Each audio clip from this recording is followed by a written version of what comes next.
Hi dear friends, welcome to my channel. And आप देखेंगे आज के सेशन में इकोनॉमी और डीआई का जो कि मेरी टेस्ट हुई है। आप देखेंगे यहाँ 22 मार्च को। तो आप इस सेशन में इनफैक्ट बने रहे और फिर हम देखेंगे इसके इवैल्यूएशन को। और मैं आपको बताऊंगा कि 72 में 72 आप मार्क्स कैसे डीआई में अचीव कर पाएंगे, चूँकि मुझे इस कॉपी में मिला हुआ है आई थिंक, तो आप उसको देख पाएंगे। और सबसे पहले आइए क्वेश्चन को देखते हैं। और आप देखेंगे इसके पैटर्न को, सेक्शन ए में आप देखेंगे यहाँ पे, तो आपको क्वेश्चन मिल जाएगा आपको इकोनॉमी का। जैसे आप देखेंगे यहाँ पे, जैसे फिनांस कमीशन को लेकर केंद्र सरकार में जो फिनांस रिलेशन है उसको लेकर क्वेश्चन पूछा गया है। वित्तीय समावेशन एवं digital India, social stock exchange, इसके अलावा जेंडर बस्टिंग पे क्वेश्चन है।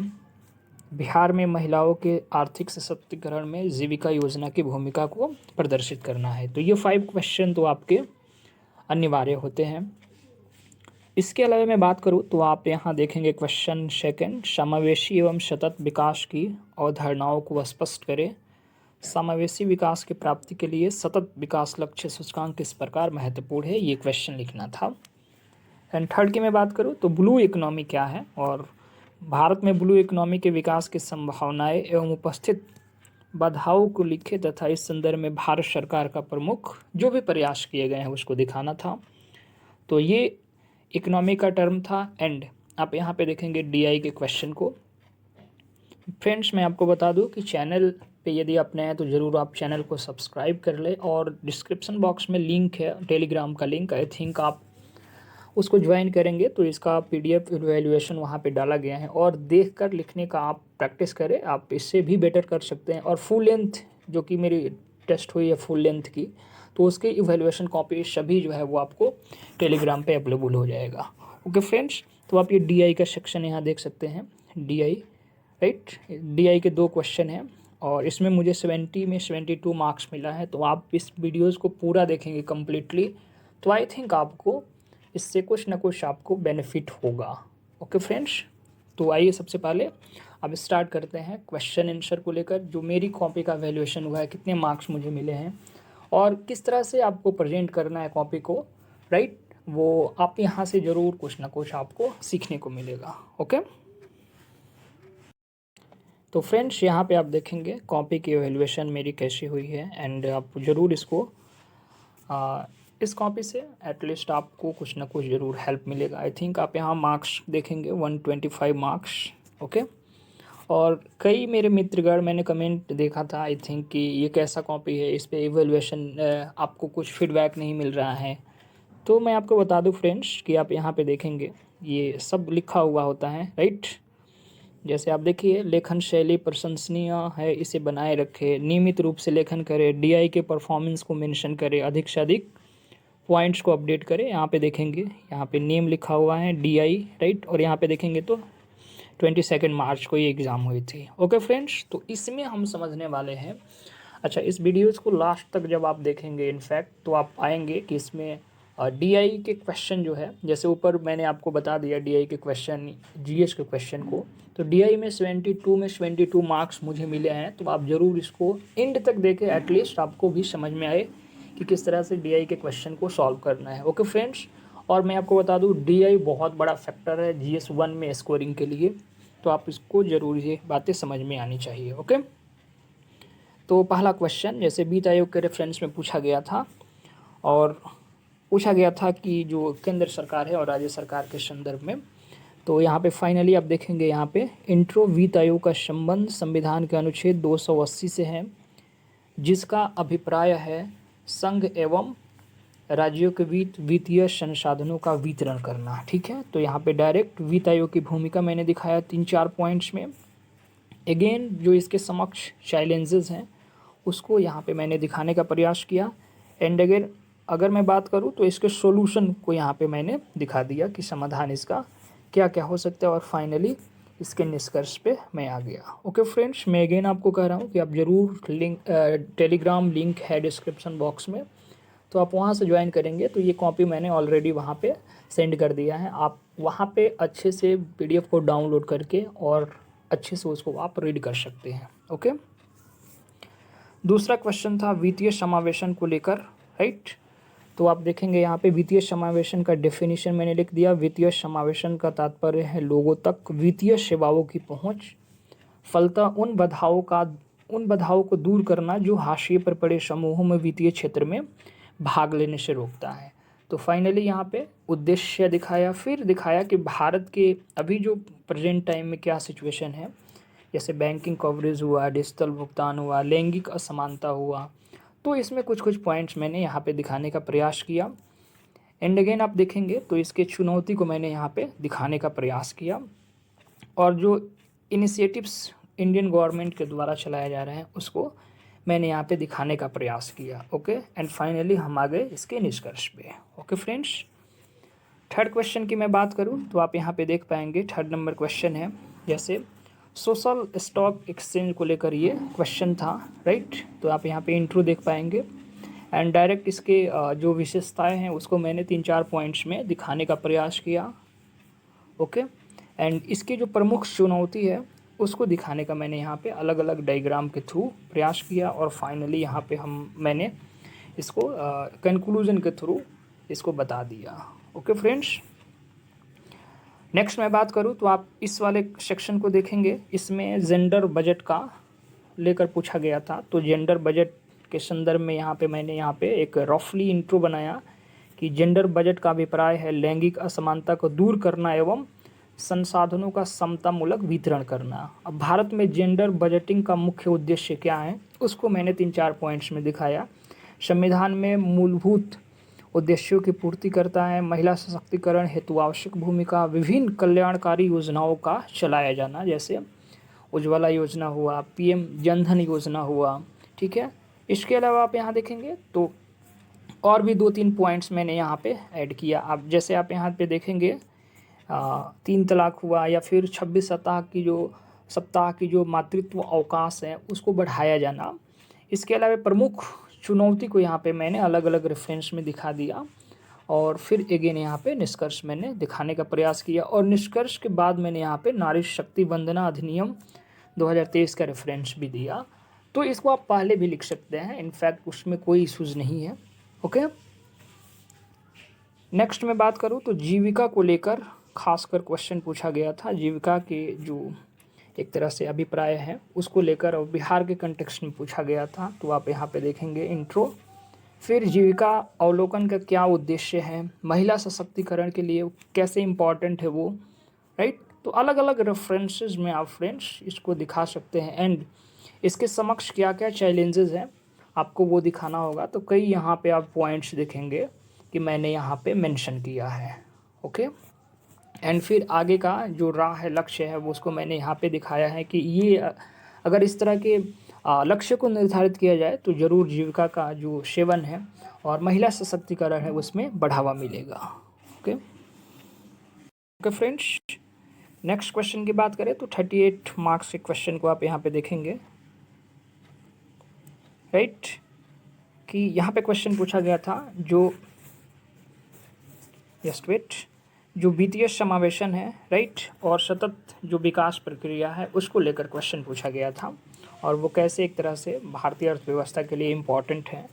तो यहाँ पे आप देख पाएंगे कि यहाँ पे इंट्रो मैंने अलग अलग इंट्रो बना दिया कि समावेशी विकास का अभिप्राय है वह अवधारणा जिसके अंतर्गत समाज के वंचित वर्गों को अर्थव्यवस्था की मुख्य धारा में जोड़ा जाता है, लेकिन वहीं सतत विकास का तात्पर्य है भविष्य की पीढ़ियों हेतु क्षमताओं का विकास, वस्तुतः संतुलित विकास की अवधारणा है। तो यहाँ पे मैंने दोनों कंटेक्स्ट में थोड़ी थोड़ी बातें इंट्रो के रूप में यहाँ पे पुट कर दिया, एंड अगेन यहाँ पे डिफरेंसेस दिखाने का प्रयास किया कि समावेशी विकास और सतत विकास के बीच क्या क्या डिफरेंसेस हैं, और कैसे समावेशी विकास से होते हुए सतत विकास की प्रक्रिया को निर्धारित किया जाता है। तो उसको मैंने इस पैरा में दिखाने का आई थिंक प्रयास किया, एंड आप यहाँ पे देखेंगे तो फिर अगेन समावेशी विकास को मैंने यहाँ पे जो इसके आयाम है जैसे समानता हुआ, सुशासन हुआ, विकेंद्रीकरण हुआ, और फिर यहाँ पे देखेंगे सस्टेनेबल, तो इसको मैंने यहाँ पे एक पैरा के रूप में यहाँ पे दिखा दिया। एंड अगेन देखेंगे आप सतत विकास के जो कंपोनेंट्स हैं उसको मैंने यहाँ पे दिखाया, जैसे सोशलिस्ट और जो फिनेंशियल है या फिर इन्वायरमेंटल जो सस्टेनेबल डेवलपमेंट है उसको रेफरेंस में यहाँ पे मैंने बनाने का प्रयास किया। ओके फ्रेंड्स, नेक्स्ट आप देखेंगे तो भारत में जो समावेशी विकास है, राइट, उसकी क्या स्थिति है, तो आपको कुछ यहाँ पे डेटा वगैरह पुट करना होगा। जैसे विश्व असमानता रिपोर्ट 2024 में जो क्या क्या डेटा उसमें इम्पॉर्टेंट है, यहाँ पे मैंने 2-3 पॉइंट्स दिखा दिया। और फिर अगेन सतत विकास के आयाम जैसे आर्थिक समृद्धि हुआ, सामाजिक समावेशन हुआ, पर्यावरण संरक्षण हुआ। और अगेन पॉइंट्स को जैसे यूएनओ ने वर्ष 2030 तक सतत विकास लक्ष्यों को प्राप्त करने के लिए रणनीति बनाई है, ओके, जिसमें 17 सतत विकास लक्ष्यों को घोषणा की गई है। तो इनफैक्ट ये अलग अलग पॉइंट्स को मैंने यहाँ पे संदर्भित किया है। और फाइनली आप देखेंगे यहाँ पे जैसे भारत में सतत विकास लक्ष्यों को प्राप्त करने हेतु राष्ट्रीय कार्य योजना बनाई गई, ठीक है। भारत एसडीजी सूचकांक में 166 में से 109वां स्थान प्राप्त किया है, ठीक है। वर्तमान में नीति आयोग द्वारा सतत विकास के लक्ष्यों को प्रगति के मापन हेतु एसडीजी इंडेक्स का प्रयोग किया जाता है। और यहाँ पे देखेंगे जो 17 एसडीजी इंडेक्स है उसको मैंने यहाँ पे अलग अलग रूप में दिखाया, जैसे quality education, gender equality, clean water हुआ, लाइफ बिलो वाटर हुआ, लाइफ ऑन लैंड हुआ, पीस जस्टिस हुआ, राइट। तो यहाँ पे अलग अलग यहाँ पे मैंने कंपोनेंट बनाने का प्रयास किया है। और 17 जो ये आपको इनफैक्ट याद होना चाहिए, या फिर आपने अगर सिनॉप्सिस बनाया है तो ज़रूर आप उसको देखते रहे। तो 17 जो सस्टेनेबल डेवलपमेंट गोल्स है वो कैसे तय होंगे समावेशी विकास के थ्रू, वो चीज़ें मैंने यहाँ पे दिखाने का प्रयास किया। एंड इसके समक्ष चुनौती क्या है आप उसको देख पाएंगे कि इसके समक्ष चुनौती क्या है। तो आप देखेंगे संसाधनों का अभाव, लैंगिक असमानता, तकनीकी अभाव, पर्यावरण का ह्रास, स्वास्थ्य सेवा की पहुंच, गरीबी एवं असमानता, जागरूकता का अभाव, शिक्षा एवं कौशल विकास। कई ऐसे अलग अलग कंपोनेंट्स और भी हो सकते हैं जो कंपोनेंट्स को फ्रेंड्स आप यहाँ पे आप दिखा सकते हैं। इसके अलावा जो सतत विकास हेतु भारत में जो प्रयास किए गए हैं, जैसे नमामि गंगा देखेंगे आप, सौर ऊर्जा मिशन देखेंगे, एकल प्लास्टिक प्रयोग के रूप में प्लास्टिक और अपशिष्ट प्रबंधन एक्ट को देखेंगे, या फिर एयर क्वालिटी इंडेक्स में देखेंगे कि एयर पॉल्यूशन की जानकारी के लिए। तो कई ऐसे जो भारत सरकार के द्वारा प्रयास किए गए हैं सतत विकास हेतु, वो मैंने दिखाने का प्रयास किया। एंड फाइनली यहाँ पे देखेंगे कि कंक्लूजन को मैंने पुट किया, ओके। नेक्स्ट आप क्वेश्चन देखेंगे तो जैसे ये जो ब्लू इकोनॉमी है उसके रेफरेंस में है, और भारत के लिए कितना इम्पॉर्टेंट है ये, खासकर उसके रेफरेंस में ये क्वेश्चन था। तो आप इसको समझ पाएंगे कि यहाँ पे आप देखेंगे यहाँ पे इंट्रो कि नीली अर्थव्यवस्था का संबंध व्यापार एवं वित्त, परिवहन, ऊर्जा एवं मत्स्य से है, जिससे सतत विकास, आर्थिक विकास आदि की अवधारणा तय होती है। अब सबसे इम्पॉर्टेंट है कि नीली अर्थव्यवस्था की आवश्यकता इंडिया में क्यों है, इम्पॉर्टेंट ये हमें जानना है।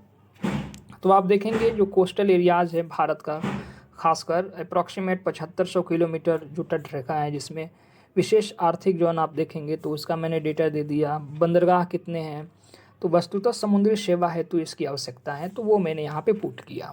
नीली अर्थव्यवस्था जो पर्यावरणीय संतुलन है उसकी जो सस्टेनेबल डेवलपमेंट हेतु क्या है, वो काफ़ी इम्पॉर्टेंट है।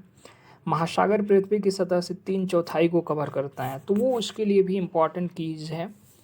एंड अगेन आप देखेंगे यहाँ पे और भी मैंने बहुत सारे पॉइंट्स को यहाँ पे दिखाने का प्रयास किया है कि जो देखेंगे भारत का समुद्री व्यापार में योगदान महत्वपूर्ण है, लगभग 80% से अधिक व्यापार समुद्री मार्ग से होता है। इसके अलावा मत्स्य उद्योग में आप देखेंगे 20 से 30 मिलियन आजीविका का समर्थन एवं भारत की दृष्टि से खनन एवं नवीकरणीय ऊर्जा स्रोतों के विकास से लाभप्रद। तो कई ऐसे कंपोनेंट्स हैं जो आपको दिखाना होगा कि ब्लू इकोनॉमी की एक्चुअल में इंडिया को क्यों एक तरह से नीड है, क्यों इतना वो इम्पॉर्टेंट है। अगेन इसके समक्ष जो चैलेंजेज है, चुनौती है, आप देखेंगे पर्यावरणीय संबंधी, आर्थिक संबंधी। तो पर्यावरण संबंधी जो चुनौती है अलग अलग यहाँ पे पॉइंट्स मैंने पुट किया। एंड अगेन आप देख पाएंगे यहाँ आर्थिक संबंधी के विशेष में भी अलग अलग कंपोनेंट्स को यहाँ पे मैंने पुट किया। एंड नीति एवं शासन संबंधी जो भी एक तरह से चैलेंजेस हैं उसको आप यहाँ पे देख पाएंगे, जैसे व्याप्त नीतियों का अभाव, कानून व्यवस्था खराब है, ठीक है। इसके अलावा समुद्री संसाधनों के उपयोग पर अत्यधिक संघर्ष देखने को मिलता है। तकनीकी संबंधी भी समस्याएं, चुनौतियां भी विद्यमान है, जैसे डेटा की उपलब्धता, सीमित अनुसंधान, हरित प्रौद्योगिकी को अपनाने में विलंबी, इसके अलावा सामाजिक आर्थिक संबंधी भी चुनौतियां हैं जो अलग अलग आप यहाँ पे देख सकते हैं कंपोनेंट्स के माध्यम से मैंने इसको यहाँ पे पुट किया है। ओके, नेक्स्ट मैं बात करूँ तो आप देखेंगे भारत सरकार द्वारा प्रमुख पहल क्या क्या इनिशिएटिव्स को चलाया जा रहा है इसके लिए, जैसे सागरमाला परियोजना, राइट, जैसे इसकी शुरुआत 2015 में हुई। उद्देश्य क्या है? बंदरगाहों का आधुनिकीकरण एवं प्रौद्योगिकी विकास। यह गहरे समुद्र में खनन, जैव विविधता आदि क्षेत्रों के लिए महत्वपूर्ण है। इसके अलावा डीप ओशन मिशन को आप देखेंगे तो इसका उद्देश्य क्या है? गहरे समुद्र के संसाधनों की खोज करना एवं महासागर संसाधनों के सतत उपयोग के लिए प्रौद्योगिकी का विकास करना है। इसके अलावा नाविक को आप देख सकते हैं, जैसे इसरो द्वारा विकसित किया गया है। तो कई ऐसे इनिशिएटिव्स हैं जो आपको यहाँ पे लिखना होगा। एंड आप यहाँ पे देख पाएंगे कि जैसे राष्ट्रीय मत्स्य पालन नीति निर्धारण, इसको भी मैंने यहाँ पे पॉइंट आउट किया है। जैसे भारत में मत्स्य उद्योग के क्षेत्र में उत्पादकता को बढ़ाना एवं संधारणीयता को प्राप्त करना, यानी कि ये सस्टेनेबल डेवलपमेंट्स की बात हो रही है। और फाइनली यहाँ पे आप देख पाएंगे कि यहाँ पे कंक्लूजन मैंने यहाँ पे लिख दिया। तो फ्रेंड्स, आप जीएस के क्वेश्चन को ज़रूर अटैम्प्ट करेंगे।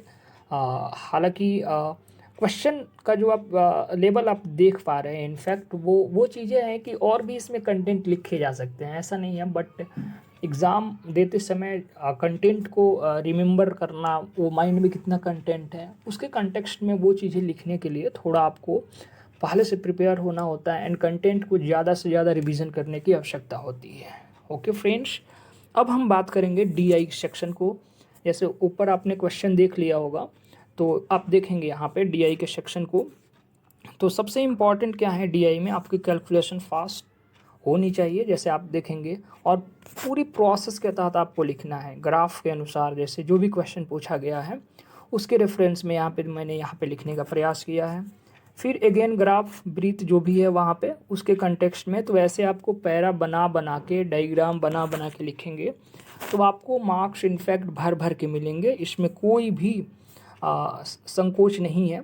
ओके, तो आप यहाँ पे देख पाएंगे कि ये सी नंबर, जैसे एवरेज, जैसे मैंने पहले वाली वीडियोस में भी बताया था आपको कि डीआई के लिए percentage, profit and loss, average ratio, average, और ये कैलकुलेशन आपकी फास्ट होनी चाहिए। कितना जल्दी आप मल्टीप्लाई कर रहे हैं, डिवीज़न कर रहे हैं, तो वो सारी चीज़ें जो है वो आप देख पाएंगे यहाँ पे। ओके फ्रेंड्स, तो आप यहाँ पे अच्छे से क्वेश्चन के पैटर्न को समझेंगे और फिर बनाने का प्रयास करेंगे। एंड आप देख पाएंगे, जैसे आप तो मेन एग्ज़ाम में आपको 2 ऑप्शन मिलेंगे डीआई के, तो you have to be choose कि आप किस में कंफर्ट है। बट ज़्यादा कॉम्प्लेक्स को मैं ये कहूँगा कि आपको चूज नहीं करना चाहिए। ओके, तो आप ये प्रोसेस देखेंगे, इसमें कुछ हो नहीं रहा है। Percentage, profit loss, minus, plus, ये सारे प्रोसेस जो है वो डीआई में ज़्यादा इम्प्लीमेंट हो रहे हैं। जैसे यहाँ पे देखेंगे तो सेम चीज़ें हैं। अब क्वेश्चन के चुनाव के ऊपर डिपेंड करता है कि आप क्वेश्चन को किस तरह से ले रहे हैं। ओके फ्रेंड्स, आई होप आपको ये समझ में आ रहा होगा। एंड ये वाला भी देखेंगे तो सेम वही चीज़ें, परसेंटेज, कितना परसेंट वृद्धि हुआ, हानि हुआ, कितना लाभ हुआ, कितना आपको एक तरह से हानि हुआ, तो वो चीज़ें देखना है, कितनी कमी कितनी वृद्धि हो रही है। एंड कैलकुलेशन फास्ट, में अगेन बोलूँगा कि आपको कैलकुलेशन फास्ट करने की इनफैक्ट आवश्यकता है। और जब आप यहाँ पे देखेंगे पूरी पैरा को, तो मेरे इसमें 22 मार्क्स मिले हैं, जो कि कोई भी ये कठिन नहीं है। हाँ, ये अब आपको डिपेंड करता है कि आप किस तरह के जैसे मेन एग्ज़ाम में आप चूज करते हैं डीआई को। ओके फ्रेंड्स, तो ये मेरी कॉपी का एवेल्युएशन है जो आप यहाँ पे आप देख सकते हैं, प्रेजेंट मैंने किया है। एंड आप ज़रूर जाए, डिस्क्रिप्शन बॉक्स में टेलीग्राम का आई थिंक लिंक दिया है, वहाँ पे जाएंगे तो ये कॉपी मैंने ऑलरेडी शेयर कर दिया है, तो आप वहाँ से जाके टेलीग्राम चैनल पे आप उसको पढ़ सकते हैं और देख भी सकते हैं। एंड जो फुल लेंथ की टेस्ट हुई है मेरी, उसकी इवैल्यूएशन कॉपी मिलने के बाद मैं ज़रूर आपको टेलीग्राम में वो सेंड कर दूंगा। एंड फ्रेंड्स, लास्ट टाइम जाते जाते मैं ये कहूँगा कि आप ज़रूर चैनल को सब्सक्राइब करें। Okay, thank you.